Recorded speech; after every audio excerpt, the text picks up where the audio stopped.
Welcome back, everyone, to your podcast, our podcast, the Popular Side Podcast. As always, you have Mr. Yinka Yusuf. Good evening, people. Looking very interesting in his Roma getup. Yeah. And Akinadeke in my normal, regular loser club getup. But it is what it is. Your morning, that's why you're wearing black. That's okay. Hashtag some never wavered. Some will never waver. Doesn't matter. Your morning, that's why you're wearing black. Some will never waver. It is what it is.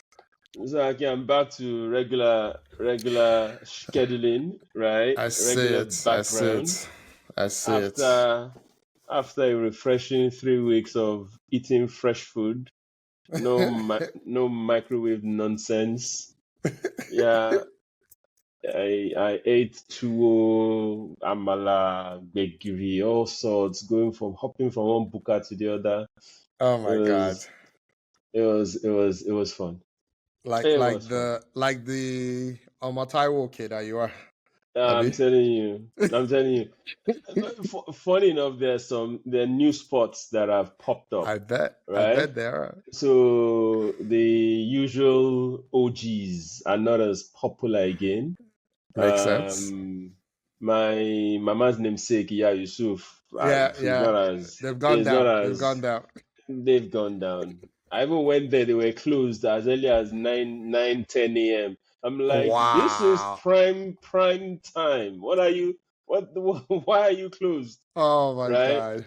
So I had to drive to Akiribiata, all the way Sobiside. This is terrible. This is awful. This is awful. I'm telling you, that's what I had to do. So what about Sawmill? Is Sawmill still active? No, I didn't even go to Sawmill. Okay. I didn't go to Sawmill. So the places I went to, just recommended places. I told the people in Ilorin to recommend places for me. Oh my God! And I tried as much as possible to touch most of those places. Yeah, they were okay. Some were kind of exaggerated. I expected more. Yeah. It was all good. Oh my gosh! Anyway, I'm back in Lagos, man. Welcome back. Thank you very much. I was away this weekend, so that's why we're recording tonight on a Monday night, the 19th of May. Quick shout out to my two nieces who graduated. One from college, one from high school. They both did extremely well. They looked amazing. They put a lot of work into it. I had a great time in Indianapolis. It was awesome. Proud uncle, all of that stuff. So congratulations, nieces. Can't wait to see what you do next. Yeah, can't wait. All right. Good. Yinka, there is no way to make this segue, but we must. What the hell is going on with Manchester City? So let's set it up. So they had whatever happened in the league happen. We're saying they faded out, but I feel like that's been very kind to them to say they faded out, right? I mean, people thought we were crazy for thinking anyone besides City might be able to win the league this season, right? I mean, they won 4 in a row, 5 out of 6. They got unceremoniously dumped out of the Champions League. Who dumped them again? Remind me again. Wasn't it Madrid? I can't remember. Was it Madrid? I don't even remember anymore. I can't even remember. I think they lost to Madrid. It was Madrid. Okay. They were supposed to win. Yeah, it was Madrid. They went to. Okay. I can't remember, Aki. But they're out. No, they were out. They were dumped out. And then this past Saturday, nice day at Wembley, they lost 0-1 to Crystal Palace. Crystal Palace in 145 years of existence, 165 years, whatever, it doesn't matter. Long time. Had never won a trophy. Long time. Never won a trophy. Never won a trophy. Madness. They had a penalty. It was saved. Mamouche. It was saved. Double save, right? He ended up being a double save. Yeah, it was. But here's the thing, Aki. Yeah. Here's the thing. Here's the funny thing. Yeah. That penalty, I don't understand the shenanigans of Haaland collecting the ball and handing it over to Mamouche. I would have thought, from a penalty taking standpoint, Haaland is a lot more clinical than Mamouche. I would have thought KDB is a lot more clinical than Mamouche. Why the hell you safeguarding the spot and the ball for Mamouche? I don't understand. Overthinking and overcoaching. I was perplexed, right? Yeah. That's one. Number two, I know we've said a lot about refs and stuff like that, but there is no way that handball by the keeper outside of the box shouldn't have been a duckso and a red card. There is no way that VAR looked at that and said, let's play on. I'm sorry. The guy intentionally touched the ball. And if he didn't, Haaland was clean on goal. So what else are we? How is that not duckso, Aki? How? Explain to me. I don't understand. And VAR looked at it and they said it was fine. Yeah, I think it's amazing that we never seem to complain about VAR outside of the EPL. Yeah, we don't. We just watched high stakes Champions League games, big decisions, mostly got them right, or Absolutely. It was justifiable. Absolutely. One thing we did not see was a wrong decision by a referee, and the VAR doubled down. We haven't seen that outside of England. Yes. We watched the Women's World Cup. It was fine. We watched the Men's World Cup. It was fine. We watched AFCON. It was very fine. They just finished under 20 World Cup for the boys in Africa. Yeah. I watched some of the games. The referee was spot on. The referee was spot on. Nothing happened. So why is it the EPL? And I know I'm going off tangent, but yes, you are. Stay with me. Stay with me for a second. Stay with me for a second. So they brought out a rule that starting from next season, that yellow cards will be given to other players that approach the ref. That it is only the captains that approach the ref. And I'm like, in the list, in the gamut of issues that y'all have, this is the first rule y'all bring out. This is what is important to you. So, that nobody should come and talk to the ref. Only the captains can. Let me tell you what's going to happen. That rule will last 3 weeks. It doesn't mean they'll pull it. It doesn't mean they'll pull it. They will just stop. They will just start ignoring it. It's the same thing. It's the same thing with kicking the ball away. They don't do that anymore. So they will do something stupid, right? And then everyone will realize how stupid it is. And then boom, done. Okay, but that is after Arsenal has collected like 2 red cards from Saka. Saka walking to the referee to say something, and he say you can't talk to me. Which is why I don't have a choice. I'll give you a red card. It's gonna happen. Which is why Arsenal has all summer to get ready for this. I don't want to hear it. They hate you. You already know they hate you, so don't do it. Let it be Newcastle next season. Okay, Ninka, we have to answer the question. We have to answer the question on the agenda. Yes, sir. Which was the worst for City? The FA Cup final loss, which we just discussed, fading out of the league, exiting the Champions League. Okay, so let's take it from the league standpoint. League is not over yet. They can still make the Champions League, right? So for me, I would say that is based on, if you ask me this question a week from now, when I know whether they're in the Champions League or not, the answer might change. But I would say for now, the league is the least is the least. Fading out of the league is the least of their headache. UCL exit, it's a cup game, yeah. And it happened earlier on in the season, so you can as well say, well, you were still playing for a couple of things, so maybe not that bad. But you see, this FA Cup final loss, this was supposed to be what will salvage their season, yeah, and what would at least, that small light at the end of the proverbial tunnel, something that at least they can hang on to, yeah. So I was shocked, that the results came and Crystal Palace beat them. Now, Akin, City bought 4 players in January that cost almost £250 million, if not more. And yet, what happened to them? Did any of those signings significantly turn their season? I don't think so. Not so far. Yeah. Mamouche. In fact, the young 19-year-old they bought from France, I've forgotten his name.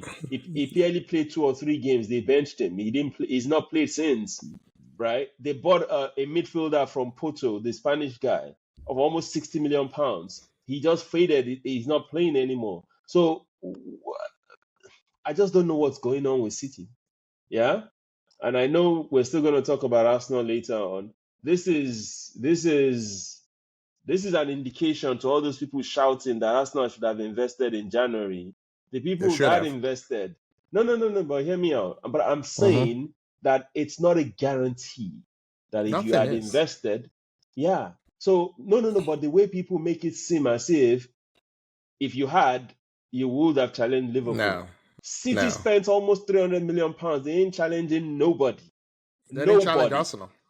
Exactly. They bought a defender, they bought a midfielder, they bought an attacking midfielder, and they bought a striker. They bought 4 players in January. 4. And what happened to them? So, City season, right? I think the best thing they can do is just wipe the slate clean. There's so many people you can point fingers at. Pep is not excluded. But man, Akin, Phil Foden, the fall, player of the season last year, to an ordinary Joe this year. He needs to, something needs to significantly happen to him next season, Akin. He cannot keep this up. And message to all the people shouting, Phil Foden is world class, Phil Foden is world class. He had a world class season. No, Akin, he had a world class season. Part of being world class is consistency. You've labeled him world class with just 1 season of carrying City. Let's even give that to him, right? Whereas the young black boy in Arsenal that's been carrying Arsenal for 3-4 years is not world class. Why? So a lot of people, a lot of things that City needs to change. Pep needs to reinvent himself, and there's still the 115 charges looming over them. Good luck to them next season. Okay, was that it? That's it. Okay, I think I agree. This was the worst, and it's the timing. There's no pressure on them, right? Everyone has forgotten about them.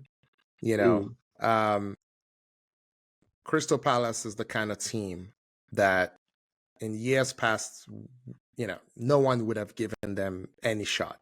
They have no. City had no injuries outside of the long-term Rodri, right? There's really no one else injured, Diaz played, right? Diaz is back. He played? Yeah. Hold played. on. Let's check. I believe he did. Yeah, he played. He played. Even what's-his-face was there. Their departing captain was there. KDB. Everybody was KDB there. started, actually. Yeah, everybody was there. So Foden came on. On in the second half. Gundogan came on in the second half. So we didn't start this podcast to make safe predictions and safe bets. I think Pep has to go. No. But hear me out. I'm not gonna be dramatic and say he had a traumatic experience, but clearly it's bothering him. Whatever happened in his marital life but for some people he wouldn't. For him, clearly he does.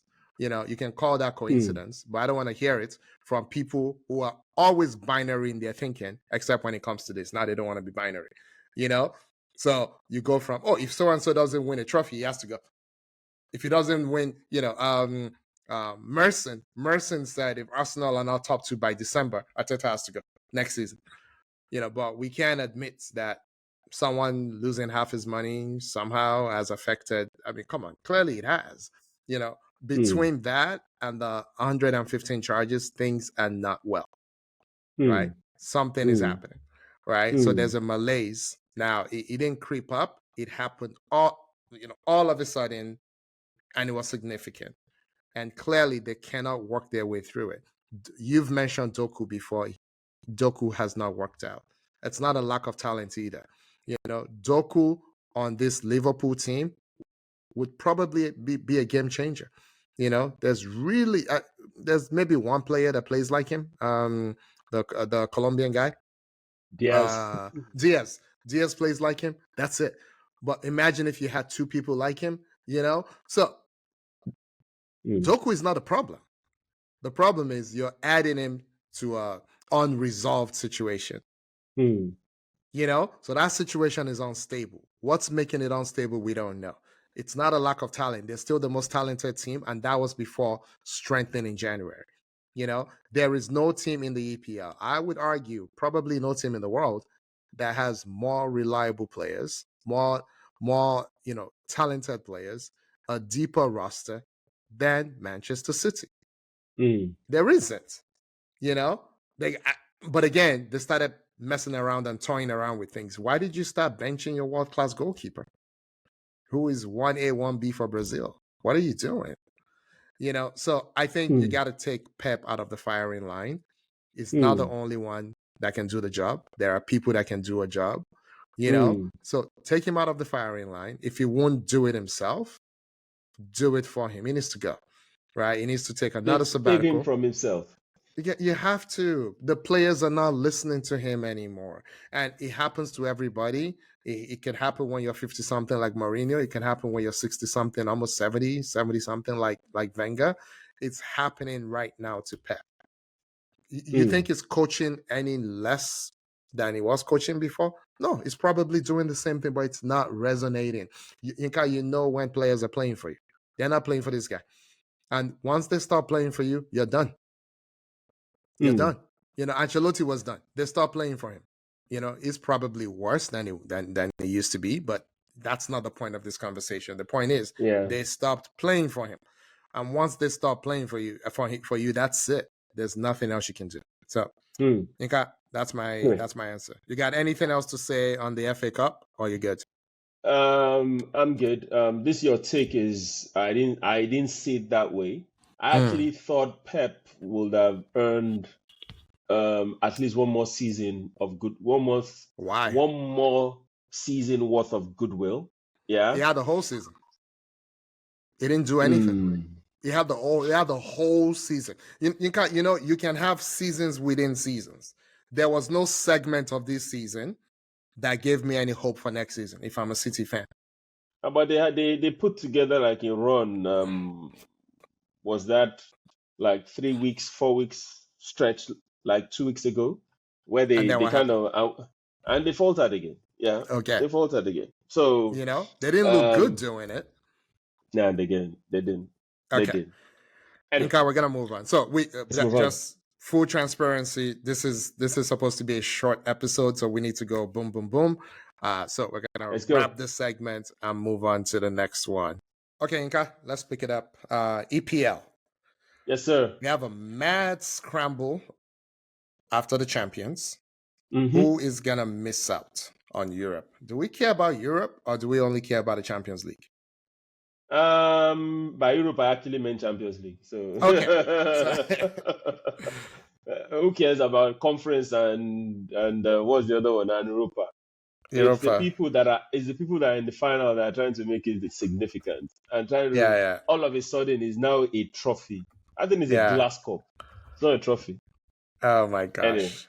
Okay. Anyway, so it's UCL. It's the top 5 who. Okay. It's the top 5 out of 6 now. I think it's still 5. So the top 5, yeah. It's 5. Yeah, top 5. So yeah. Who's gonna make it? So there's only one game left right now, and so Arsenal is guaranteed second. So the first two slots, Liverpool, Arsenal sorted. Arsenal is guaranteed second. Nothing can happen. Mm-mm. Are you sure? Okay, so what will happen? Are you sure? What can If happen? Arsenal lose their last game, and City have a game in hand, and City win their two by five goals each. Yes, and cover plus 10. Yeah, the cover Goals plus difference. 10. Okay, so and you think that will happen? Okay, so I get what you're saying. I think don't say guaranteed. Okay, mathematically, it's still possible for City, right, to overtake Arsenal, and in the EPL, it's goals difference. It's not head to head, right? Yeah. Okay, so worst case scenario, Arsenal can come third. Yeah. So that means Arsenal is guaranteed Europe. Maybe that's what I should have said, not second UCL. place. Yeah, UCL Champions football League is guaranteed for Arsenal, right? Yeah. So that means Newcastle, Chelsea, Villa, City, and Forest are all fighting for the last 3 slots. I'll take that again. Newcastle, Chelsea, Villa, City, Forest.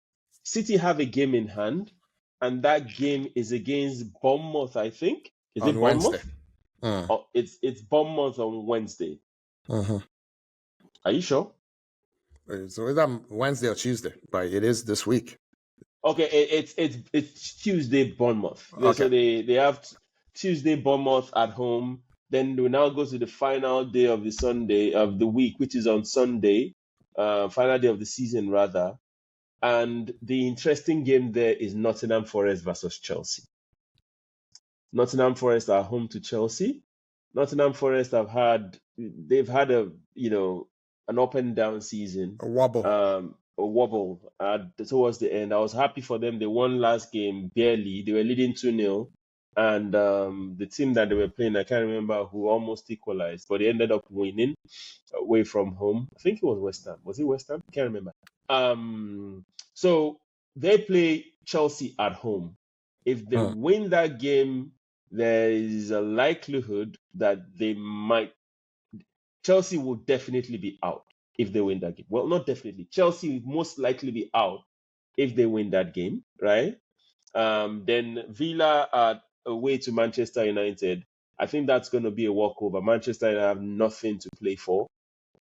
Manchester United have only gotten 9 points in 2025. 9 points in 2025. Not just that, Yinka. Yeah. They've only gotten any points against the 3 relegated sides in 2025. They haven't gotten any points against anybody else. Outside of anybody outside of Leicester, the 3 relegated, Ipswich and Southampton. Yeah. Okay. So I see Villa winning that. So I think Villa stays in the top 5. Which other game do we have? Newcastle are home to Everton. Everton have nothing to play for. Newcastle, I believe Newcastle should win that. Then Manchester City is away to Fulham. I think that's a banana peel for City. I think City will lose there. I think so too. Yeah. I'm not even sure City can beat Bournemouth even in their home. The way they're playing I'm not sure. currently. City could lose the next 2 matches. Which is exactly where I'm going to. Bournemouth beat them last year. Oh no, that was Brentford. Brentford beat them last year. That was Brentford. Sorry. But right now, I think City will lose out.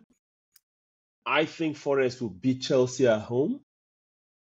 You get where I'm going with this. I want Forest in the champ. I think Nuno Espirito deserves to play Champions League football next season. I would agree. That's it. That's the only takeaway here. And frankly, I don't believe City deserve it. Chelsea, with all the 1 billion that they've spent, and having 2 teams that can play, they've been underwhelming this season, and nobody's saying anything about them. Everybody's talking about Arsenal, which is why it irritates me when Arsenal fans are being gaslit to believe that they had a worse season than this lot. People they play reverse psychology on you. It's coping mechanism for these guys, and you're biting it. You're taking the bait. It's intentional, and it's unfortunate. Yeah. But I want Forest. I really hope Forest can make it. And it's all, Okay. if they beat Chelsea, they give themselves a good chance. Okay. All right, so we're gonna do predictions real quick. I don't want any sitting on the fence. Yeah. There's only a couple teams that have 2 matches left. Everyone else has just 1. So Yes. Yinka, give me your 4 for the Champions League. No sitting on the fence. It's okay if you're wrong. So my 4 for the Champions League will be so Liverpool, Arsenal, obviously. Forest, right? Because if Forest wins, you see, it's the math I'm trying to do, Akin. Not as if I'm sitting on the fence.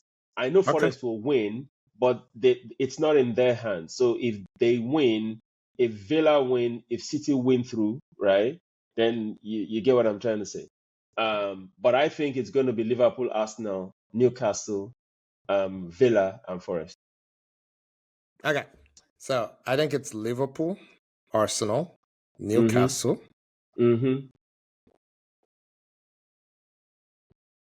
City. And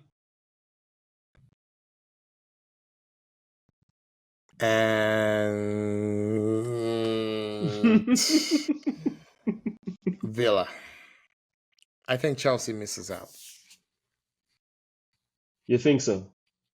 Liverpool, Arsenal. Chelsea is playing Nottingham at Nottingham, right? At Nottingham, yeah. Okay. If they draw that, then Nottingham are out. Yeah, Nottingham's out. Right? Okay. Yes. If Chelsea win that, they're in. They should be in. Okay. Yes, they're in. If Nottingham win that, Chelsea are out. More than likely. More than likely. Yes. Okay. Yes. So if we give Newcastle a win at home against against Everton, bring them to up to 69. Yeah. Okay. So that's what I'm giving them. Okay. All right. I'm gonna skip Chelsea. I'm gonna give Man City enough. I'm gonna give them a win at home and a draw at Fulham, or potentially a loss at Fulham. But let's say they get 3 or 4 points. That takes them to 68. 68 or or 69. Or right? 71. Yeah. Yeah. But let's say they don't win both. They just watch this name. They don't win both. So, and then who is Villa playing again? Villa away to United. Okay, Villa should go and beat United. We should just give them that. They're going to go and beat United. So that puts them at 69. They don't have a good goals difference. So they need to win at. Yeah, they need to win. Their goals difference is only +9. Yeah. So now this is where I have to make a prediction. This is tight. So I think Liverpool, obviously. Arsenal, obviously. I think Newcastle would do the business. Based on what they showed at the Emirates, they should be able to go back home, play the same way, last day of the season, cup final. We've seen them do it. I think they should do it. Okay. And I'm doing it in order of who I trust, not how they're going to finish. So Liverpool, Arsenal, Newcastle, I trust them. Aston Villa, I trust them to get what they need.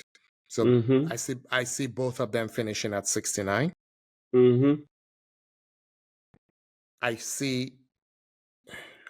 So I need to choose one out of Chelsea, Man City, Nottingham Forest.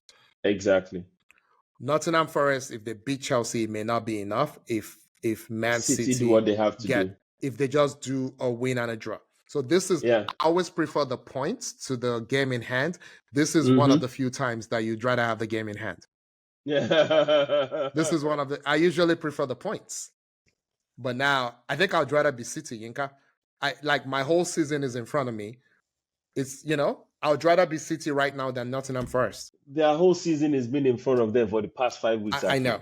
They talk the talk, but they don't walk the walk. They just, Pep will come and say, this is like, we are having 5 FA Cup finals, or we have 10 FA Cup. He said that like 10 weeks ago. Then in the actual FA Cup final, you lay an egg, right? He didn't show up.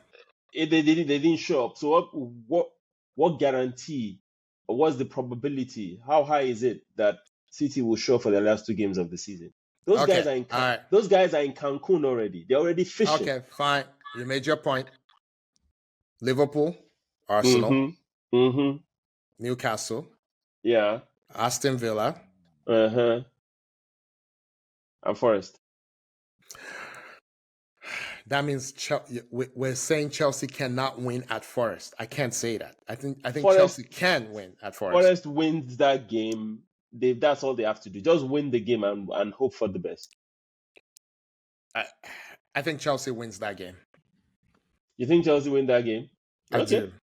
I think Forest collapse at the last point. I think Chelsea win that game at 69, and then it's now up to City to beat 69. I think Chelsea might take the 5th position. I take the 5th position. And frankly, they would deserve it over City. I would argue Nottingham Forest would deserve it over Chelsea, but it's not about deserve. Aston Villa is who has messed up this party for everybody, because what Aston Villa have done in calendar 25, they've been the form team of the EPL in calendar 25. You know what I mean? Because they were dead and buried. They were like 10th. Yeah. You know? So actually, the informed team, Aki, before we move on, the informed team is actually City. Apart from the Southampton draw they had last, they won 4 out of the last 5. No, I'm not talking about 5. I'm talking of 10 matches. Anyway, let's see how it goes. Next week we'll decide. Yeah. All right. So cool. Inka, we're gonna let's go to Serie A and talk very briefly about what's happening with Napoli and Inter, both dropping points with 1 game to play. We're still not sure what's gonna happen. So break that down for us.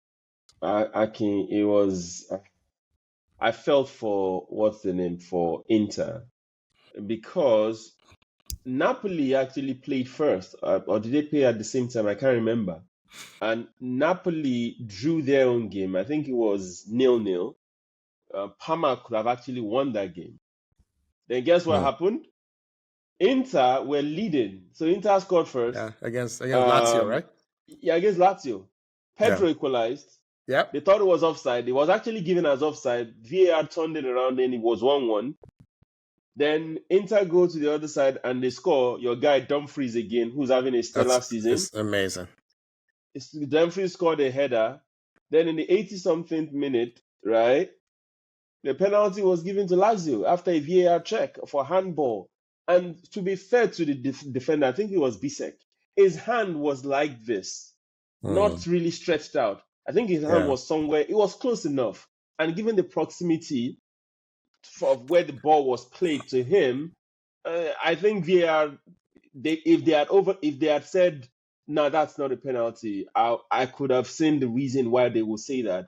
But VAR said, the referee went to the screen, he looked at it and he said penalty, and Pedro stepped up and buried it. This was in the 90th minute. And Inter had like 2 clear chances to score in injury time, which they missed. And that was nah. That was their chance for the double.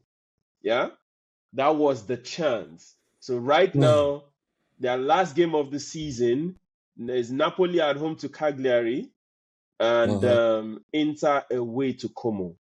And this is on Friday, so it's this Friday. All the games are at 7:30 on 7:45. Yeah, I think 7:45 on Friday. Cagliari is not the strongest of teams. Cagliari, they are. I'm trying to get the table here. They're 14th. Cagliari, I have it. They're 14th. Yeah, they're 14th. Yeah. So if Napoli mess up and they don't beat Cagliari at home, then they don't deserve to be champion. I would agree. And Inter to Como is a big-time banana peel. Cesc Fabregas has worked his magic with Como. Como are at 10th. They've won 4 out of their last 5 games. Como and this is just a team of rejects here and there. Pretty much. People together. Should be retired. Exactly. And small boys from Real Madrid that, and unknown boys from Africa. Yeah. Yeah. And Cesc is work magic with Como. if Inter can sneak a result and Napoli end up not winning, then it's Napoli's fault. But I think this is Napoli's Scudetto already. I think it's Napoli's Scudetto. So Yinka, if Napoli wins, it would be one of the outliers where my goals difference theory fails. Mm-hmm. Right? So I usually say when it's tight at the top, you go with the team with the larger goals difference. Mm-hmm. There's a plus 12 goals difference between Inter and Napoli. Napoli at plus 30, Inter at plus 42. Atalanta, for that matter, plus 42 plus 42 as well. Yeah. So this would be one of those few instances where you score 20 fewer goals and win the league. Yep. They've only scored 57 times. Inter have scored 77. Atalanta have scored 76. That is aggressive. So again, it just goes to show this is a cult of personality. This is not Napoli. This is Conte. You're not supposed to do this. You're not supposed to do this. This is not normal. This is not normal. So Napoli are not this good. And by the way, the guy they threw away, Osimhen, of whom I'm not a great fan, has scored 39 times. Did he score this weekend? Yeah, he did. He scored 2. Okay. 2 or 1? Scored 1. Sorry, scored 1 this weekend. That would take him to 14-36 because it was at 39-35. I don't want to hear that it's Turkey. We know people who played in Turkey. They didn't score 40 goals. Morata is there right now. The same team with him. What was it called? 6, maybe? Has he hit double figures? I don't even think he's playing at all. Batshuayi is there. There are some strikers in Turkey, that have played Chelsea, played Valencia, played everywhere. Inka, I will say this again. I have my theory on, how much you need a number 9, whether anyone actually needs a number 9, because we have a Champions League final with one team that plays 2 number 9s and another one that plays 0. Yep. Right?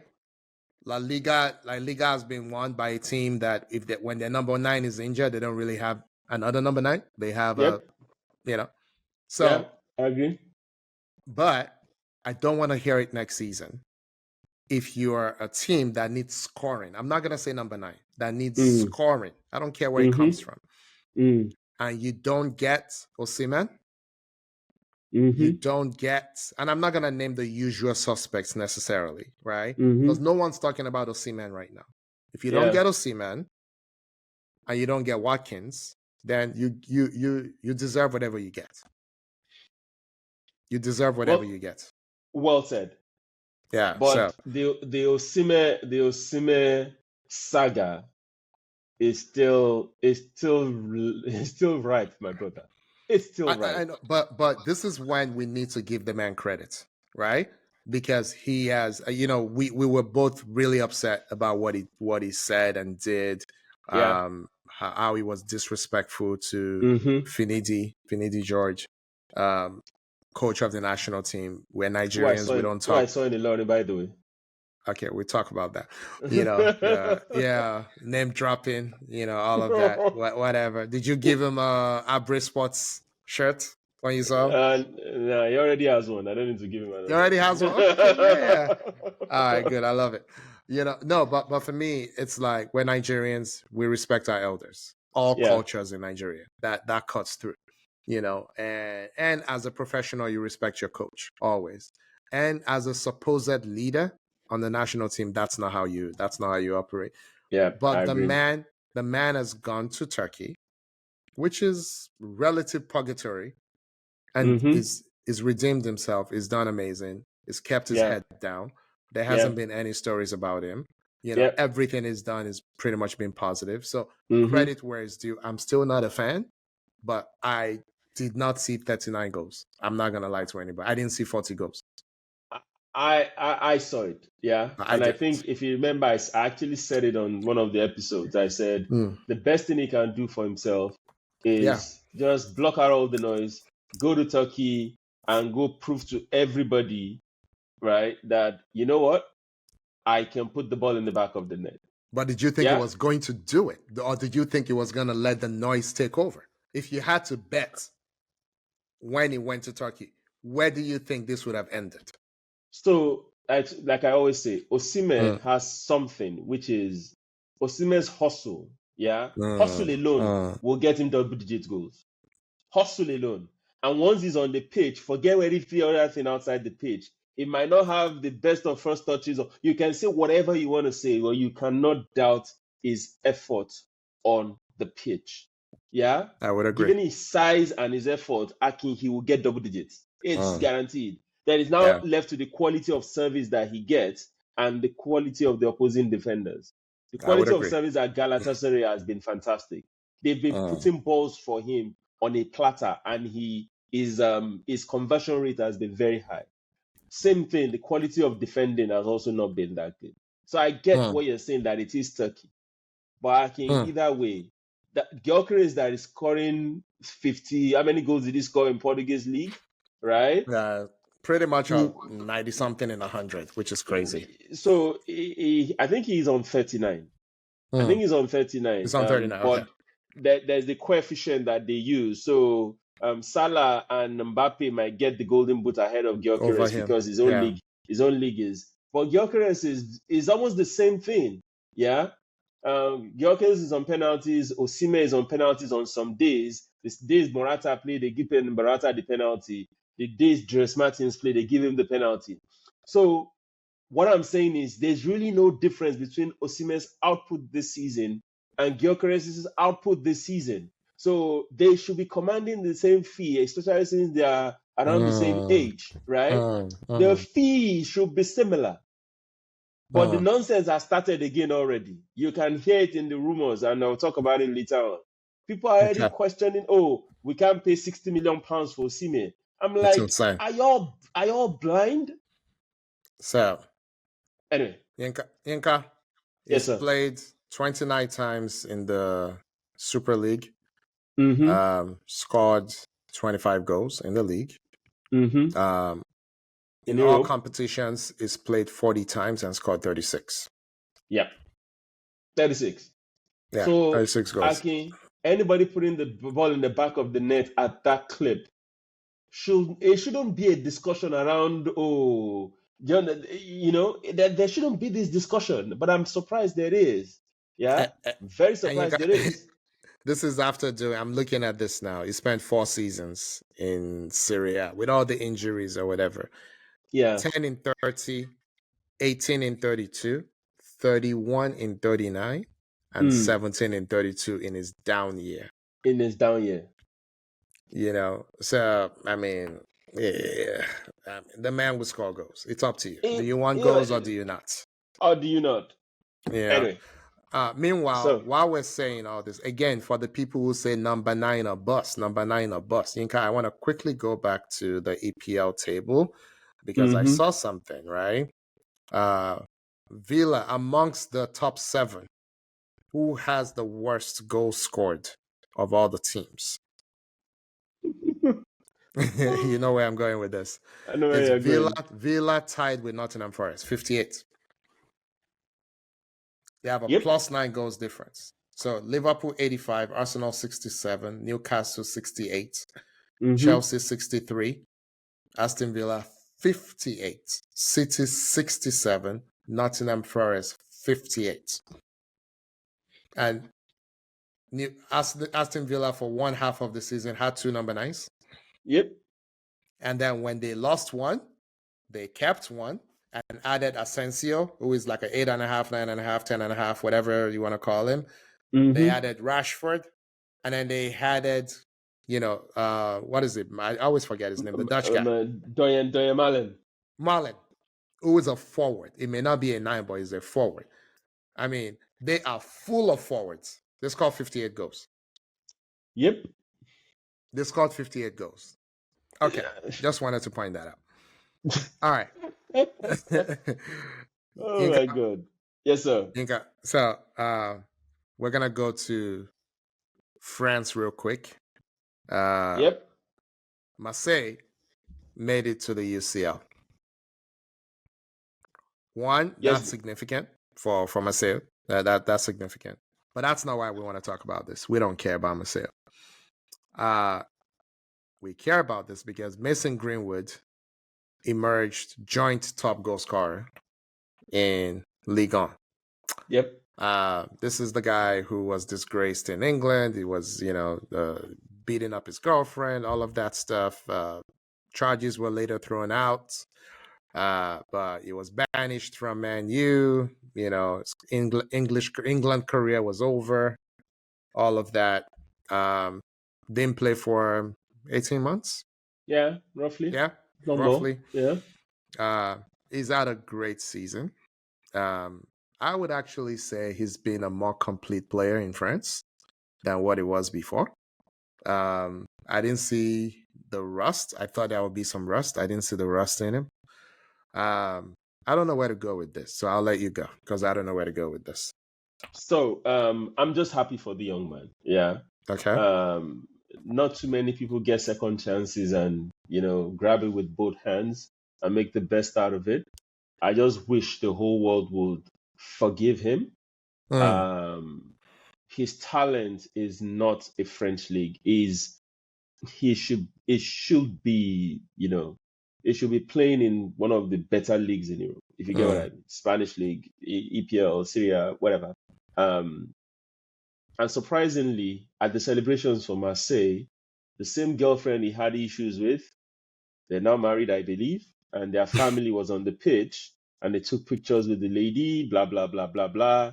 So for me, right, see, let's look to the future, right? His England career shouldn't be dead, because I know some people right now, if they say Mason Greenwood is coming back to the English national team, they will go to the pitch and be carrying cards and say, hey, we don't want him. And I'm like, he's a young guy. He's made a mistake. It seems to me and to the whole world that he has moved on and he has matured. Yeah. And forgiveness has happened within his family, and he's turned a new leaf, right? Scoring 21 goals in the French league in a Marseille team that is nowhere near as good as PSG, being their main man in that Marseille team. I think I'll give kudos to the young man. Not too many people, right, come out of a storm like that when the whole England, the whole world was against you. Not too many people come out of that and are still able to deliver on the pitch. Yeah, and even turn their life around. So I'm just impressed with the young man. I've always liked him. I think he has one of the best left foots in world football. Yeah. His left foot is something else. It is something else. And I believe a team in the EPL will damn all consequences and put in a bid for him this summer. Okay. I think so. But good luck to him. Unlike you, I don't hate the French league. I think the French league is the greatest producer of talent in the modern world. So I don't confuse money with talent or know-how or whatever. What the French league lacks, Yinka, is corporate sponsorship. That's what it is. But from the time you and I were heavy watching football in the 80s till now, the pipeline of talent, Yinka, go to, I think when, I've been saying this, I remember arguing with my brother during the Frank Lampard, Scholes, Gerrard era. And my brother just loves Frank Lampard, and you can never say anything bad. And I'm like, Lampard is not even a real footballer, but we're not gonna go there. He scores goals. Lampard is the reason I'm not impressed with goal scoring alone. If that's all you do, I'm just not impressed, because when I see him, it looks like a fat guy running after the ball. That's, I say this as a fat guy, so I can say that. You can't, So I'm like, I've never been impressed with Frank Lampard, but I'm digressing. I said to my brother at the time that France could produce 2 national teams that will beat England, and they should be the favorite for every World Cup. You know what I mean? And that's just France, the national team. Now look at other national teams and how many of their players pass through France to get to them. Pretty much, if any North African team shows up, 18 out of 23 are French. on all their rosters. The Moroccan team, it was some Belgians, some Spaniards. The rest were French. You know, so France is doing something right in terms of developing players, you know. And then we haven't even, in the summer, we're going to do some series of, you know, looking back and what Rennes is doing, RENNES. You know, my French is rusty. I don't know how to say it. What they're doing with the players they produced, including Dembele. Dembele came out of that club, I believe, right? I believe it did, you know. And now more recently, Doué came out of that club. I mean, how many clubs in the world can you say have produced a Dembele and a Doué? And there's been others, Yinka. Okay, but let me focus on Greenwood. Yinka is 21 goals. We said he was joint top scorer. That top scorer was Dembele. And we've been singing Dembele's praises for the stuff he's been doing since January. He scored as many league goals as Greenwood. So I hope he stays at Marseille. I hope they pay him way more money. I hope they find money at the back of their couch. You know, right now he's on less than 6 million euros a year, which is not bad money. I mean, I wish someone would pay me 6 million euros. You know, it's about, you know, but I hope he stays. I hope he stays. I hope they build a team around him and go far in the Champions League. And I wish he could denounce England and go play for Jamaica. But it's too late. He's already played. He's already played full international for England. So you know what? I would get a good lawyer and try to make a case for me to switch. One time exception. Let him go play for Jamaica. But anyway, congratulations to the guy. To your point on French League, very, very quickly, right? See, all these clubs in French League, they are most of them, not all of them. Probably take out PSG, take out Monaco.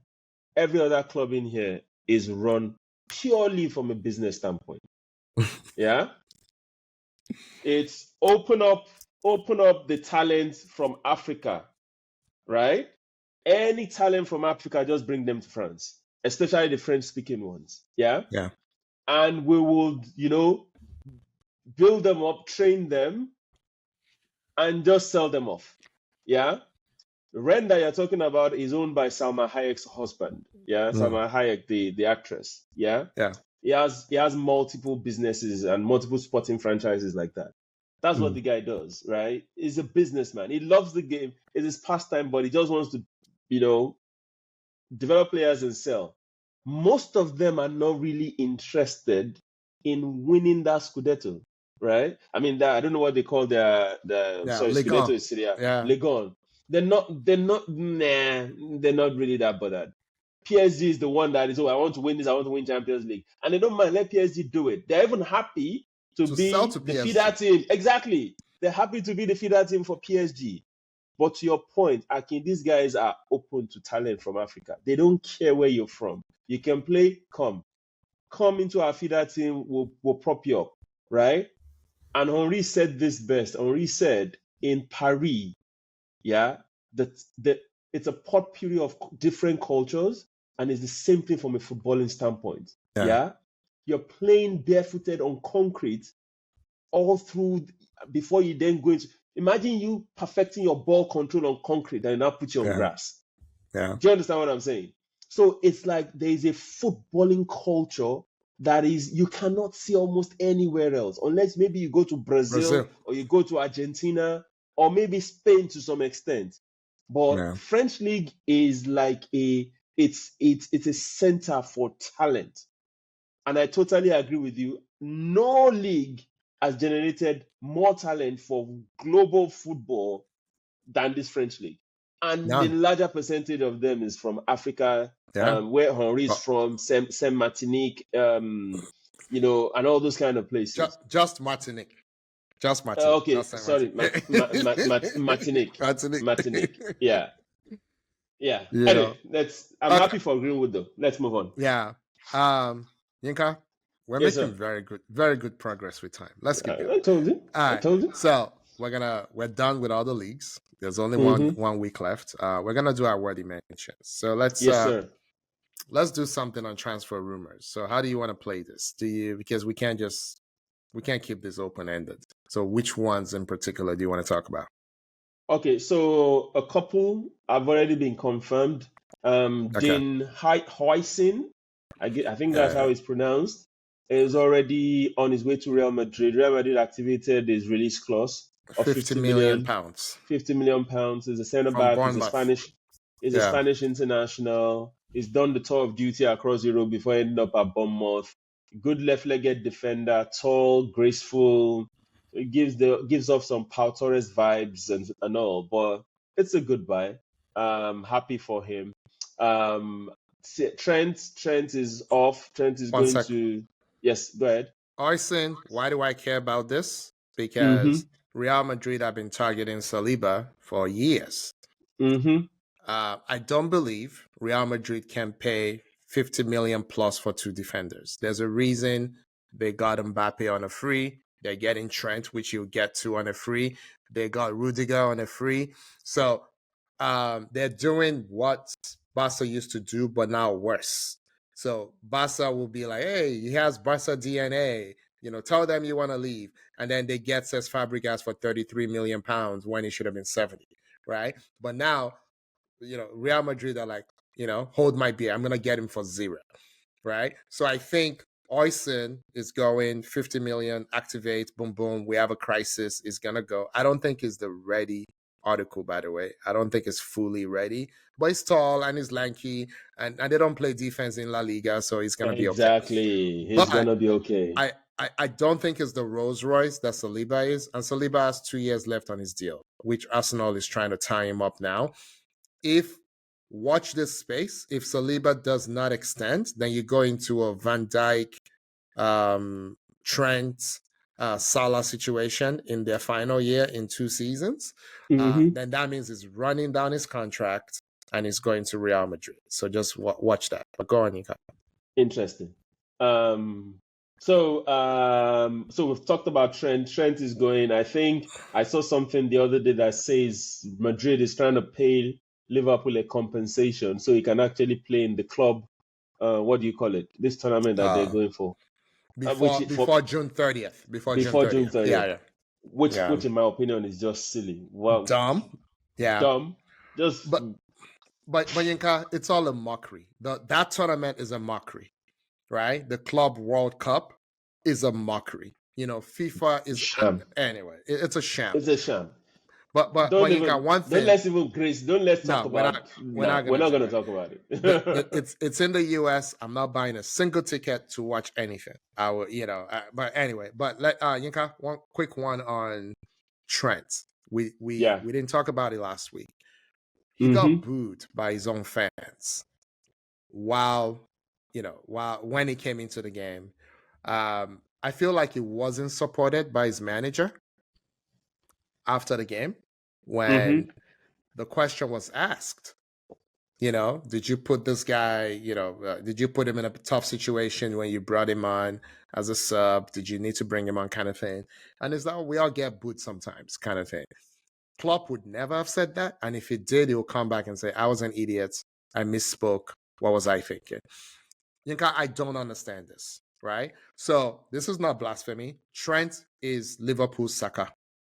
It's not about skill. It's not about how good they are. He's a local kid that is from that area that came good. I do not regard him as a great defender. This is not about skill. So I don't want to hear anything in the comments, right? But it's Liverpool Saka. This is not anyway. It's Liverpool Saka. You don't boo that guy ever. If he gave up 7 PKs in one match, you cuddle him because he's one of yours. So that left up, and I don't like this guy. I don't know him as a person. This is not about it. I do not like him as a footballer. Because I don't like people who thrive on Hollywood passes. Be a real footballer. Don't be one-dimensional. But it doesn't matter. They developed him. He's one of theirs. They won trophies with him. They won titles with him. Klopp stuck with him. It was their right back. It was the guy. He represented them on the English team. You know what I mean? He was the guy. Him on one side, Robertson on the other. They got to 98 points, 99, whatever the hell it was on the club. There's no rock and roll football without Trent, because they didn't have a midfield, remember, for those 5-6 years. So it was Robertson taking the ball and just bombing forward and bypassing the midfield. Trent doing the same thing on the right, bypassing the midfield, because the midfield, everything breaks down when you give them the ball. And just Trent giving it straight to Salah and Robertson giving it straight to Mane. That was Liverpool all those years. You don't boo that guy. You boo him because, let me get this straight. You're booing him because you got him for free. He came through the academy. You paid him not a lot of money for many, many years. Let's be real. He may be on good money now, but he wasn't always on good money. Yeah. He's never said the wrong thing ever. You can Google it, you won't find anything. He's never said the wrong thing ever. And then he said, I don't want to sign. I want to go to Real Madrid. Let me tell you something. Okay, I haven't interviewed every player that ever lived. Every player that ever lived who is English, when they get a chance to go to Real Madrid, will go. Period. Yeah. There is no club in England. If Real Madrid came from Saka today, is bye-bye Arsenal. See you later. I don't care how bad that Real Madrid team is, because you can always go back to Arsenal. You can always go back to Liverpool. Who cares? And I'm sorry, and Roy is not going to like it, okay? But the difference between Real Madrid, the size of Real Madrid and the size of Barca, if it's not 50%, it's close. It's like Man United against, I would say, Liverpool. As big as Liverpool are, globally, they're not the commercial juggernaut that Man U are. Yeah. If you fix Man U tomorrow, they shoot up that table, that Forbes table. They shoot up immediately. And as big as Man U are, they are nothing compared to Real Madrid. Real Madrid are the undisputed biggest club in the world. It's not even close. It's not even close. And again, the difference between them and Barca, if it's not 50%, it's like 49. This is not a 25% gap. It's a massive gap. So every single player in that Liverpool locker room, if Real Madrid came tomorrow, they're packing their bags. Or they're leaving their bags and just leaving.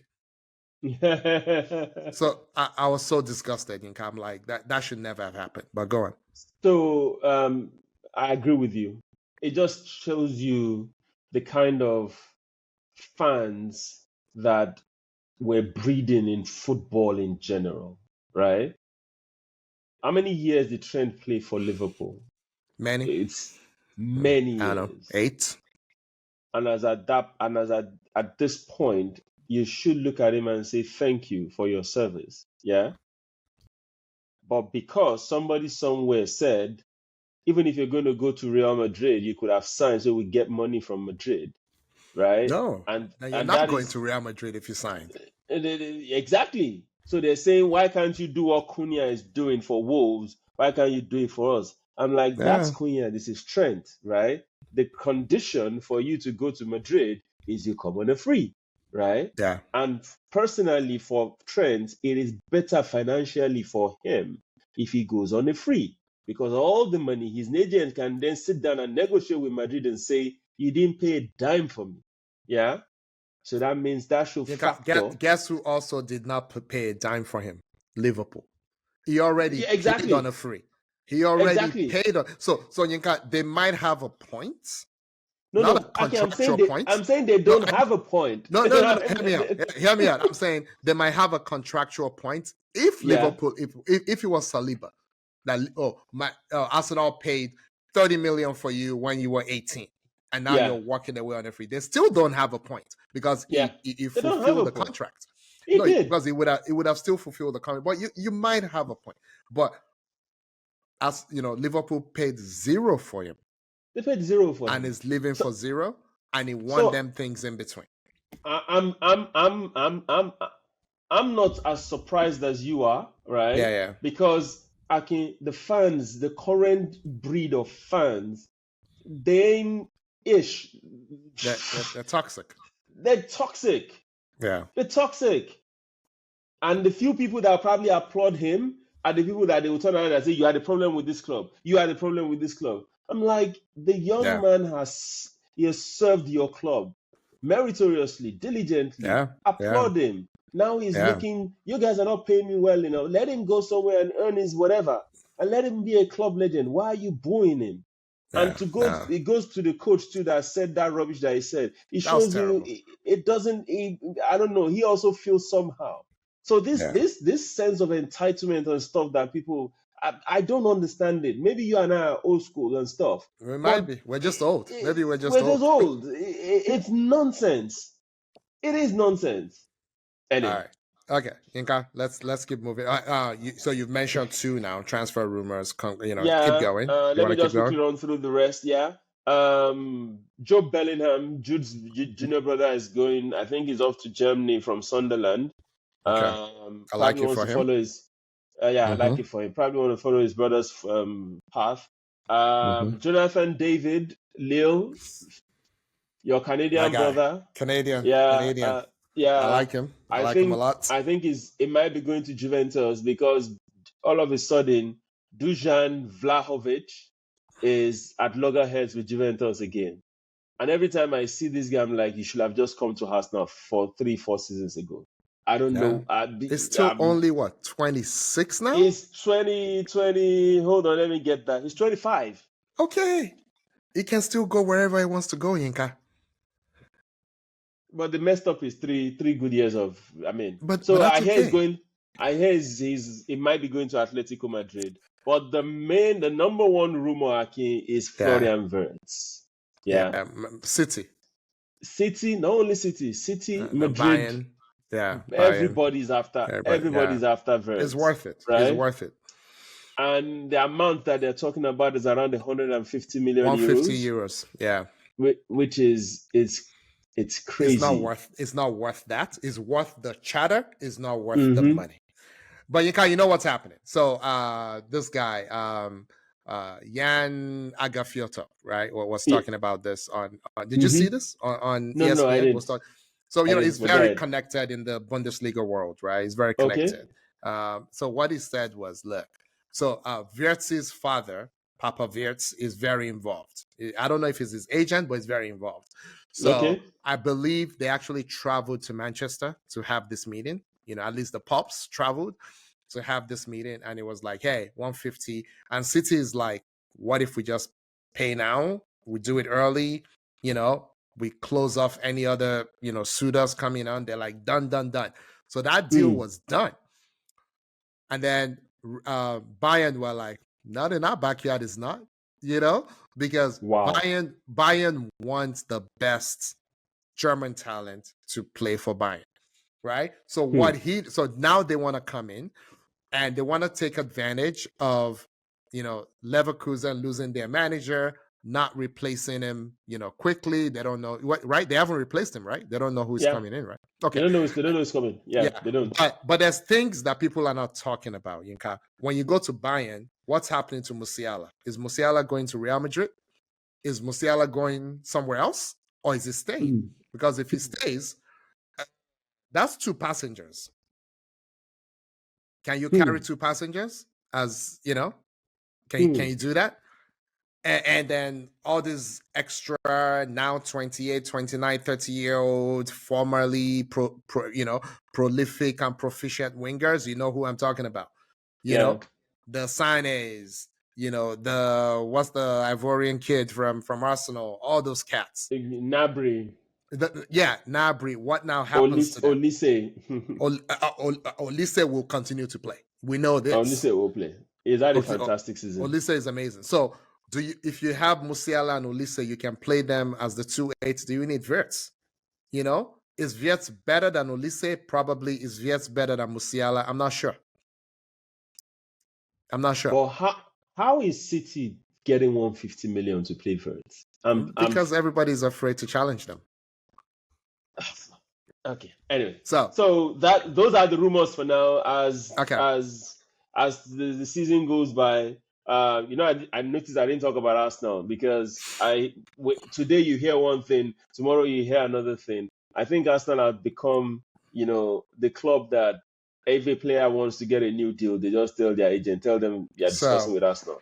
But we should actually talk about Arsenal. So let me see if I can do it very quickly. So on the transfer front, so everyone says Arsenal need a striker.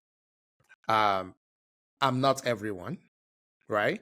I think Arsenal need to stop being little babies and start playing like men. Okay? So the reason Liverpool walked straight into the championship without any kind of resistance was because Arsenal did not do what they needed to do. I'm not saying Liverpool is not good, which was don't mess up the first 6 weeks of the season. We were here. We talked about it. The red cards, the moaning and complaining and all that. Look, I can give them credit for not falling apart. And I like what Arteta said at the end. Like, look, for most clubs, did you see the jibe at your neighbors in Manchester? That some people lose their best players and they finish 17th. That's very true. We lost our two best players.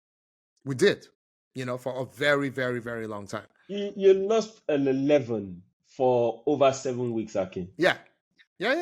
All of that is true. That 11, right, can play in the Premier League and qualify for Europe.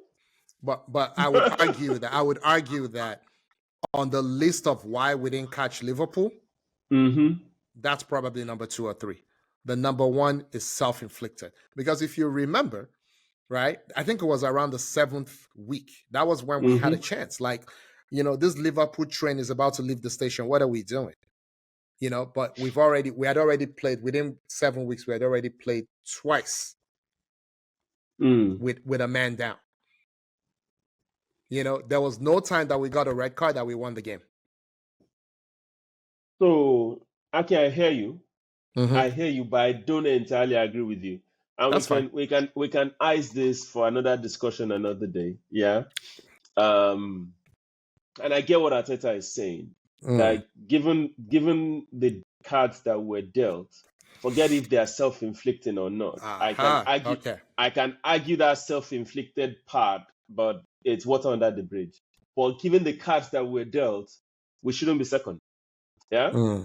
And that is a legit argument because similar cards were dealt to some people, even maybe not as difficult, and they're languishing in 15, 16, 17. Yeah. Chelsea that has spent more money is not getting the same heat that Arsenal and Arteta are getting, right? I would agree. So it's just it's like it's different strokes for different folks, kind of, from the whole. And like Micah Richards said, he said when it comes to Arsenal, everybody just wants to lump in. Yeah. So I agree with you on the self-inflicted part of stuff. Yeah. But I think that's also a problem in itself. I can bet you next season. I'm not a betting man. Whatever new rules that come into play next season, yeah, irrespective of how proper and prim your team wants to be, they will suffer. Okay. They will. So if you know that now, right? That means until you win that first title, you have to be above reproach. So let's spend this summer. Hold on. Let's spend this summer. I agree with you, but that shouldn't be the case. I understand. But you know what you and I are not going to fix? You know what Arteta and the Cronkies are not going to fix? Bad refereeing. That's not going to happen. So yeah, I hear you. So when you go buy that striker, right? You need to buy someone that will score 2 goals instead of 1.5 because the refs are going to take 0.5 away from you. So go get a prolific striker. Just make up your mind. But the reason we started talking about this was because I had something to say. So people are saying that Andrea Berta coming in as sporting director, whatever title they gave him, that means Arsenal are now interested in Gyökeres again, right? That's what they're saying, right? Okay. Now Gyökeres has a ridiculous scoring rate, like ridiculous. But there's just something deep inside me, knowing Arteta, that tells me he's not Arteta's guy. Now, we can debate whether it should be. I think it should be everybody's guy. It's big, it's strong, it's fast, it can hit the ball hard, it can come in from the left, it can come into the middle and just boom, shot. And he scores. Okay, if we're impressed with Osimhen's outputs in Turkey, then we must be over-impressed with Gyökeres's outputs at Sporting. You can please look up the number as I'm talking. I believe it's 90-something goals in 100 games or something ridiculous like that. And Sporting didn't used to win league titles. When Amorim got there, they hadn't won in like 16 or 19 years. Now they've won twice in 3 years. Back. Yeah. So for me, I'm like, you can just solve your problem by just getting this guy. But I think Arteta really likes Šeško. And before people say, Šeško, he doesn't score much, you've scored 21 goals. Is it 21 in the Bundesliga? I think it's not up to 20. I think it's less than 20. But he's also only 21 years old. And you can't teach 6'5"? You can't teach 6'5". You can't teach fleet-footed player. You can't teach smacking the ball with both legs. So I agree with you. And for the sake of time, we'll move on. Yeah. I think the major point is Gyökeres is a counter-attack player. Right? Šeško might be better off against the low block. Because when Arsenal play, people don't. Well, do you see us counter-attack? No, you don't. Why? Because the opponent is packing the box and wants to hit Arsenal on the counter. Right? So you need someone who is nifty in the box. Do you understand? Maybe that is where Šeško might be better than Gyökeres. But I look at them and like, I think Gyökeres is just playing that because that's the way Sporting plays. Sporting plays, yeah. Exactly. Because while he was at Coventry didn't used to play counter-attack.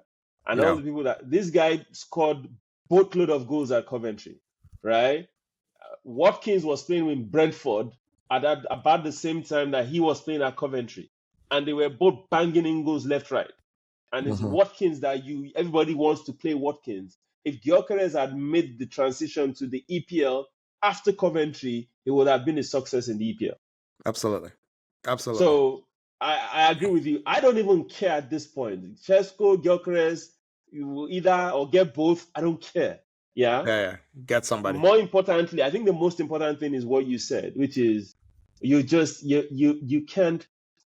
Like Henri will say. Henri said once. He said sometimes in football you just have to score. Yeah. It sounds very basic, but it's true. You just have to score, right?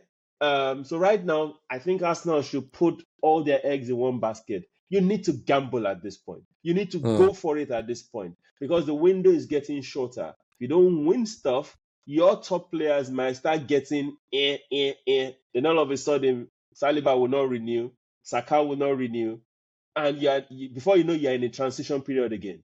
Do you understand what I'm saying? Yeah. So right now, you need to strike the iron while it's hot. It's the hottest right now. You cannot mess this up. So this season, you need to pump in money, don't waste money on the goalkeeper. You have an 18-year-old that can fill in for Raya. Don't go buy 20-something on the goalkeeper, right?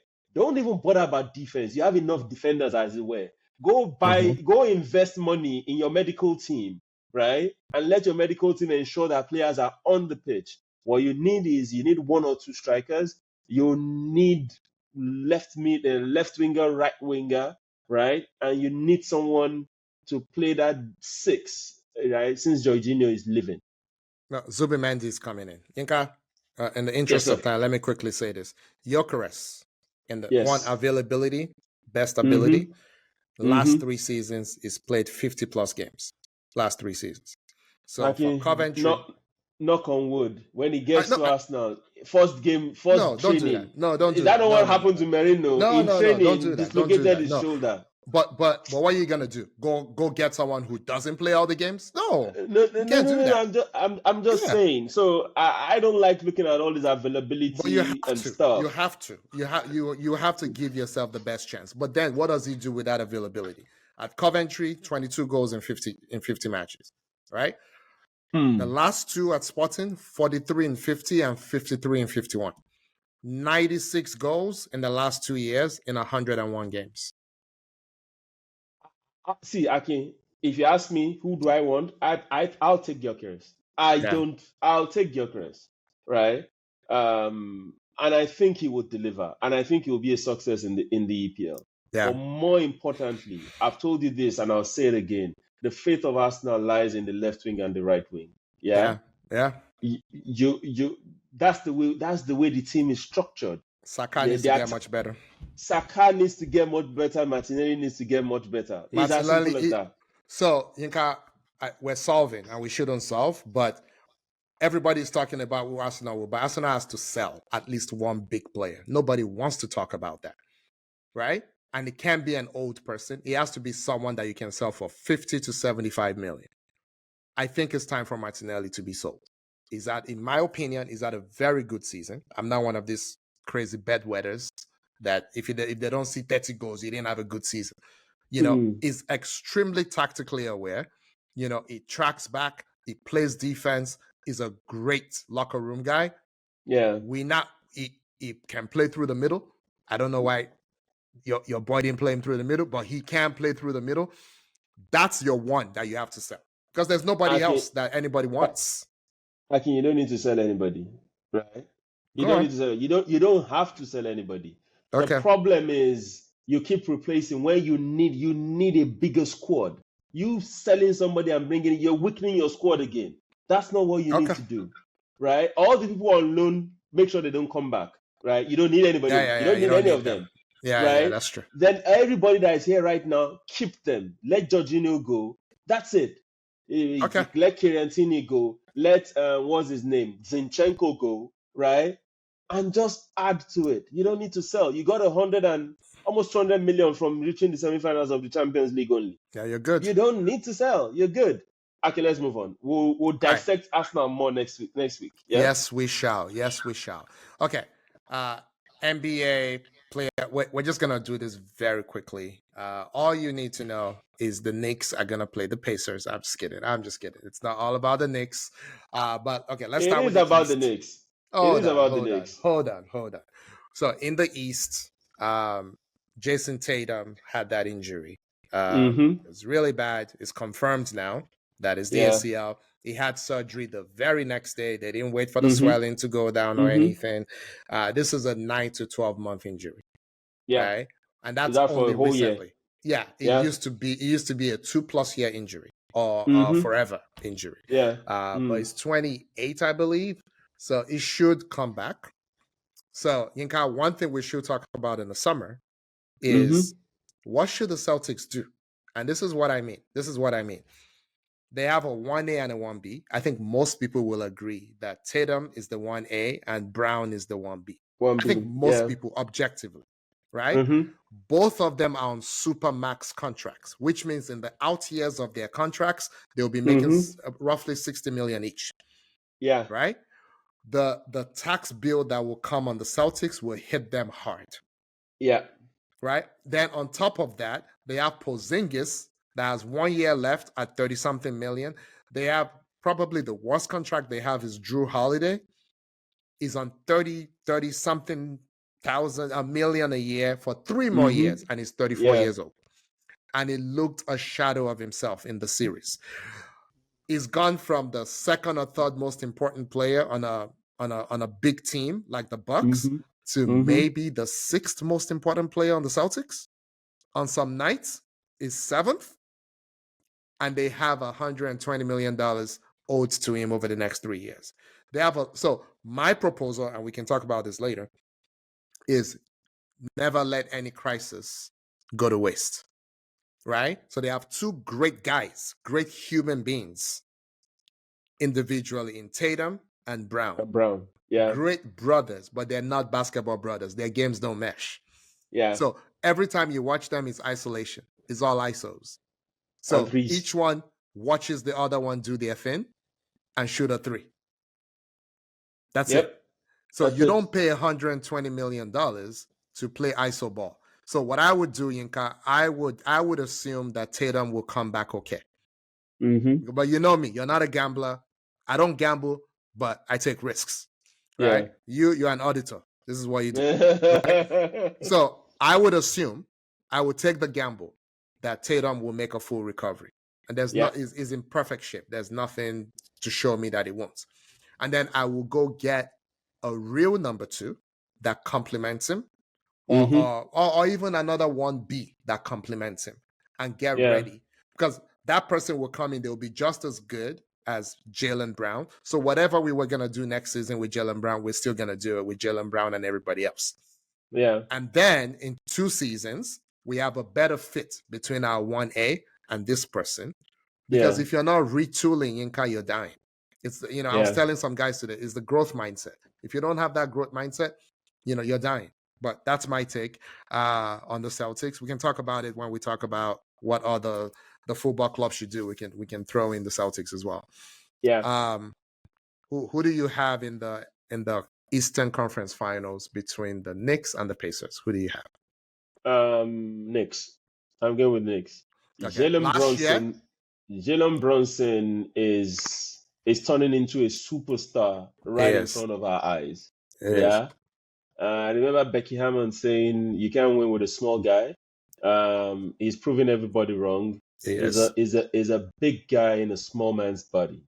That guy is something else. He is so clutch, so calm in clutch situations. Yeah, it's amazing. Yeah, it is amazing. You're watching him and you're like, it looks like, you remember Kobe fourth quarter when Kobe was Kobe? Just give me the ball and get out of the way. That's the way Jalen Brunson is playing.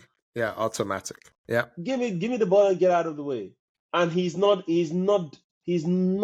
doing the usual thing that the league is doing, which is everybody's bombing threes. He shoots threes from time to time. He does. But he gets high percentage shots. Drive, pause, jumper.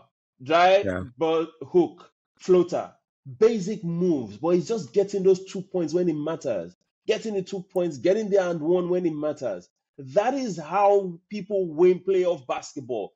When we're growing up watching basketball, that was it, right? Dribble, pull up, you get the high percentage shots. Everybody just want to shoot three these days. So Jalen Brunson is a breath of fresh air. Because of him, they're going to outlast the Pacers. I think they will win the East. Yeah, I think that's what's going to happen. I obviously agree, and the reason I do so last year the Knicks were up 3-2 in the semifinals, the conference semifinals against the Pacers and lost. They lost 2 in a row. You cannot do that second year in a row, and there's too much talking happening with the Pacers. Halliburton and everyone else. There's too much talking. And the Knicks are not talkers. These are Villanova guys. They have a college camaraderie type vibe, which I love. The Neil Pope is from Villanova, by the way. I was telling my daughter that the applications are gonna go through the roof to Villanova. Yeah, he's a Villanova graduate. No, but they have that ethos, that work ethic. Yinka, when you have time, go on YouTube and look at the AT&T commercial. Just say AT&T Villanova commercial. It is the best thing you're gonna see on TV. Because the 3 Knicks guys and Dante Bridges, Josh Hart, and Dante DiVincenzo. DiVincenzo has left, right? So he's at Wolves now. Yeah, he's at Wolves. So now you have Hart, Brunson.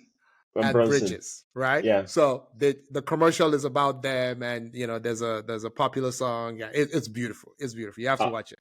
But anyway, I'll check it out. So I think their ethos, their work ethic, their spirit is like a college type vibe, and the people they added, like I was saying OG Anunoby, if he wasn't super good at basketball, and he paid that much money, he would not play it. Okay, I don't think I'm a basketball at all costs kind of guy, and they're glue guys. They went out and got glue guys, and even the one that can be a wild card, Cat is objectively not a leader. He doesn't even try to be. So but Cat won you that Piston series. No. But I'm that not. Game not 6 debating in that. Detroit. Wow. Yinka, I'm not debating that. Those three clutch threes. I'm not debating that. I'm saying to bring in someone at that big a salary that you know for a fact is not going to be fighting your best player for leadership. That's what I'm saying. No. Yeah. Okay. Yeah. So quickly, let's move on to the West. In the West, it's OKC versus a fully rested Wolves. Yes. What say you? So this one, particular one is a tough one, right? Okay. But I think the Wolves are taking this. Really? Yeah. I don't think it's that tough. This. And I think it's OKC, and I don't think it's that tough. And I think Wolves are taking this. Okay. All right. This will be very interesting. And I'll tell you why, and I'll make it brief, right? Tell me. Julius Randle is been balling his heart out. Yeah. All through these playoffs. A lot of people look at Ant-Man and they say Ant-Man this, and I get it. Ant-Man is doing Ant-Man things. Julius Randle is the X factor here. Yeah. I look at that, what's their name? The OKC roster, and I'm like, so let's say SGA and what's his name? And Ant-Man, they kind of they even out. Yeah. Okay. So I get it. Is it Williams or Lou Dort that is going to go against Julius Randle? But they don't play that way. I hear what you're saying. I hear what you're saying. But that's my point. Yeah. I know. I hear what you're saying. And Chet Holmgren, if he fills out, maybe he'll become a great player. But Chet Holmgren has been nowhere. Yeah. I will go out on a limb right now and say it's OKC, and it's gonna be 6, possibly 5. I think you've disrespected at least 2 people right now with this your submission. Who? Black Isaiah, as I would call him. He's black. He looks white, but he's black. The guy Artenstein, or what's his name? Isaiah, that came from the Knicks. The big man on OKC. Yeah, his father is black. It looks white, but his father is black. So he's a black man. You've disrespected him. You forget who they just went through. They just went through Jokic. Okay. And they blew them off the court. Okay. In Game 7. Okay. And this man, you know how big Jokic is, like literally and figuratively, right? And they weren't even double teaming him. I don't think Randall is going to be able to do much against these guys. These guys played their heart out. They play defense. They're well coached. They like each other. They also have that college thing going on, and then they can score in bunches. I'm still warming up to SGA. I'm not going to lie. Like, I like his personality more than I like his game. I'm still warming up to him, but I'm like, this guy has the quietest 30-point games ever. He would just be quiet. You're like, what is he doing? What is he doing? At the end of the game, it's 37-6. So I almost see them as a team of destiny. Okay, I'll say this again. The Denver series, apart from Joker did Joker things, Aaron Gordon was having a field day until he got injured. Okay, fair enough. So Aaron Gordon, Julius Randle, what do you think? Very different. Randle is more offensively talented. It's way more. Gordon is more. This is where I'm coming from, right? Okay. We'll see what will happen. We'll see. Right? We'll see. It's not as my choice of Wolves is not as clear cut, but you seem to be very clear cut that OKC are going to blow them off the court. I don't think that's going to happen. I think the Wolves of last couple seasons are stronger than the Wolves of today. I think absolutely. DiVincenzo, right. And that sixth man, was his name? That black guy, Nas. Is it Nas Reed? Nas Reed, yeah. Yeah, man. It's gonna be a But tough series. It's gonna so be a tough series. my prediction from the West Mm-hmm. is Mm-hmm. OKC in 6, possibly 5. Mm-hmm. Mm-hmm. From the East, Knicks in Mm-hmm. 7. My heart won't let me say Knicks in 6. So Okay. what's your prediction? I think Knicks in 7, probably Knicks in 6, 7 Okay. against Pacers. And then then the other side is gonna be a slug war. I think it's gonna be Wolves in 6 or 7. Okay. All right. We'll come back to this. We'll come back to this. I want to talk about the WNBA very, very quickly, and I know we're running out. So that will be the last topic we can wrap up. Yeah. Okay. Last Friday was the season opener for the WNBA. Yep. And the season opener for my hometown Washington Mystics. Mm-hmm. Okay. I'm not a fan of Washington teams. You know this. I can't stand the Commanders or whatever the hell they're calling themselves these days. I'm not a fan. I think the Wizards should be banned from playing basketball. They're just terrible. Yeah. But this is not about them. I'm going to keep this positive. This is about the Mystics. And honestly, it was on a Friday. You know, I stay up late. So I'm staying up late. I'm doing my thing. I'm finishing up my work. And I'm like, how can I say, you know, I'm such a big fan of this young woman, you know who I'm talking about, Kiki. Yeah. And I live in this city and I don't go watch her home. And she's going to be a legend. In my opinion, she's already a legend. You know, I'm raising a daughter, you know, who is an athlete. I'm telling her all these things about female, athletes and whatnot. I got to put where my mouth is. In this case, absolutely. Literally. So I bought 4 tickets overnight. I texted my wife. I'm like, oh, by the way, when you come back from work on Friday, you're not resting. We're going right away. We're heading into traffic and going to this game. You know, kudos to her. She didn't say, you're crazy. Why are you making me do that? And so one thing, the arena where this was my first Mystics game. Arena where they play is smaller, much smaller than Capital One where the Wizards play. It's about 5,000 seater, you know, and Capital One is maybe 20,000, whatever. But Kiki is a star. That's the bottom line. Yeah. What's the first name of the third overall pick? Citron. Is it Sonia? Citron? I can't remember. Yes, that's what I can't remember. But yeah. She's a star. The Mystics have made 2 excellent selections in the draft. And the crowd loved both of them immediately. I'm talking, this is a savvy crowd. And one thing about Kiki, I'm going to talk more about Kiki than the other women, and no disrespect, but you know, I have rooting interest in this one. The hustle, the understanding of the game, and the defense translated immediately from college to the pros. Yeah. Immediately. Yep. So this is my fault. I had almost forgotten that 8 foot tall Brittany Griner was still in the league. Okay.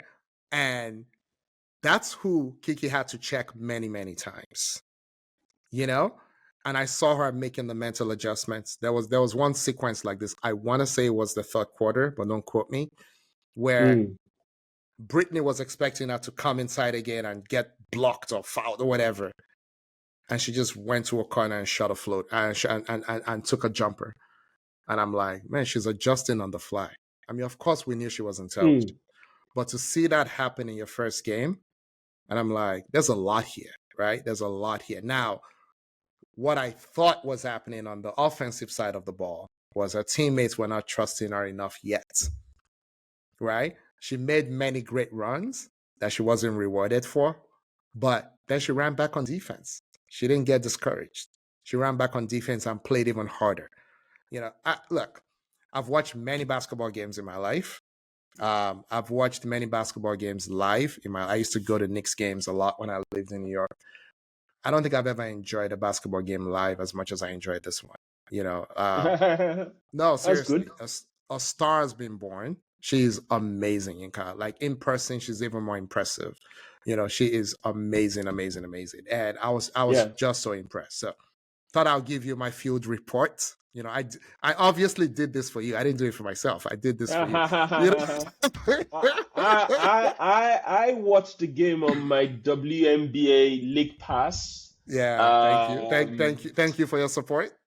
And in the second game, she actually had a double-double. She had 17 and 14. And Mystics are up 2-0 right now for the season. Brittany Sykes having a fantastic season. Yeah, it's amazing. She was amazing too. So we'll see how it goes. I'm happy for her, right? That transition, like you said, it's there. And we see if your fundamentals are good, right? And you do what you know how to do, you do it very well. You'll be fine. What happens is when people try to get into their bag and start, going too far into other areas of their game that they've not yet perfected. Kiki knows her bread and butter. You see that 10-foot jumper is wet. That's it. It's slick, it's solid, yeah. And I mean, you could see that, and that can easily translate to the WNBA, especially when you're playing beside someone that will attract all the attention in terms of size. Yeah, she might just be the silent weapon, and she might cause a lot of havoc across board in the league. It's so funny. I'm happy for her. Early days, I'm so happy for her, and I'm happy for the family too. I'm smiling because I have a feeling you were not just talking about basketball now when you talked about sticking to what you know or whatever. But that's because I know you. So you were given a life lesson just now. That wasn't just basketball, But it's a solid lesson for life as well. It's not But anyway, so that was my field report. I had a great time. Went with a fam. Kids loved it. We stayed till the end. Usually we try to beat the traffic, but this time some members of the family were crying, the kids wanted to leave. Not this time, we're staying. Not this time. But anyway, this time. But it was fun. It was fun. Good. Happy for that. Yinka, do you have an unpopular opinion or a donkey of the week? We can ice that and keep that for next week. All right, since then we've gone overboard in terms of time. So I'm just gonna wrap this up, and we have a special episode coming up next week, but I won't say anything yet. Don't. I won't say anything yet. You'll see that when it happens next week. But guys, thanks for the support. Our TikTok especially has been blowing up in recent times. I wouldn't know anything about it. I'm never on TikTok. You wouldn't know anything about it. But as usual, across all social media platforms, we need your support. Send in the question. The questions have dried up a bit, but we'll be happy to hear from you and take up some of these discussions and answer your questions. Thank you very much. Thanks for the support. Thanks for the likes. Thanks for the engagement. We really do appreciate it. And we will see y'all next week. Aki. Thank you, everybody. Thank you, Yinka. Looking forward to the special episodes. Again, Yinka is the brains. When we do anything that's truly, truly groundbreaking, it's typically gonna come from Yinka. So this is yet another great idea from him. You see it when we do it. So I'm really looking forward to that. Thank you, everyone. Thank you, Yinka. And we'll see you next week. And goodbye. Bye, people.